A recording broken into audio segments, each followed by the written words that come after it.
My name is Robindira Unsworth, and I'm the creative director of Robindira Unsworth Jewelry. My mother had an incredible jewelry collection, and she would keep it in the safe deposit box at the bank. And I loved going with her, and we would sit in that tiny little room, and she would lay out all the rings and she would let me try them on. And I remember she had this one ring. It was 18 karat gold, and it was this incredible starburst with diamonds at the end of each of the bursts. And I would put it on my finger and dream of, being a big girl one day and being able to wear something like that. I started my business about 16 years ago. I had somewhat of a non-traditional beginning to starting my business. I worked in social services for a number of years before, and when my husband and I were planning our wedding, I really wanted to create something special for our wedding favors. And so at that point, I really didn't know how to make anything.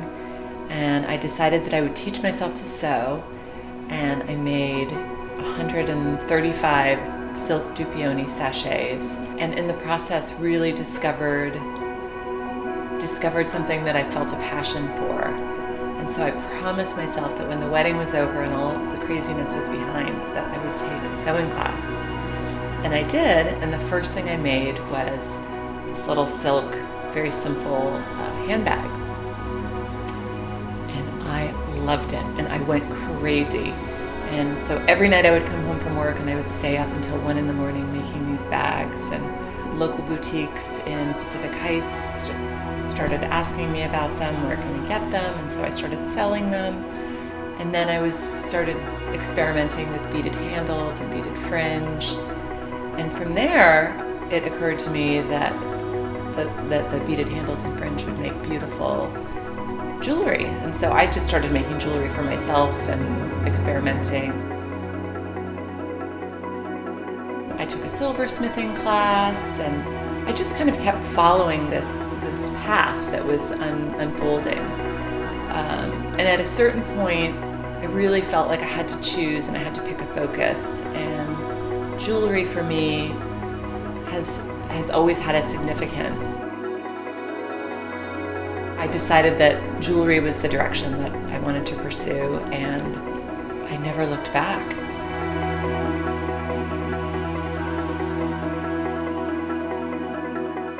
I started my business, and my husband was so supportive from the beginning. And, it was our dream to be able to do it together. Once we got started and I was working full time, we realized, what it could be. That was the dream. And, at a certain point, we took that leap of faith, which was terrifying, but, the best thing we ever did. I am a very determined person, and I think it's because, I didn't have like a super straightforward, easy road. And I think, and in a way I'm grateful for that, because I believe in myself. I don't know, in my heart of hearts, I know I can do it. It doesn't mean that I won't have lots of failures along the way, but I feel like I can't let anything get in my way. And I feel like nobody should let anything get in their way. There's so many people along the way that will tell you it's not practical, you can't do that. You cannot listen to that. If you've found something that you're passionate about or that you're interested in, pursue it. I think that, the best advice anyone can give you is to be true to yourself and to listen to your own voice and to not get caught up in what everyone says you should do, or that voice, voice on your shoulder that isn't your friend, that nags at you and makes you feel like you aren't the strong person that you are. Just listen to your inner voice, listen to the kind voice that wants you to succeed, and you'll be in good shape.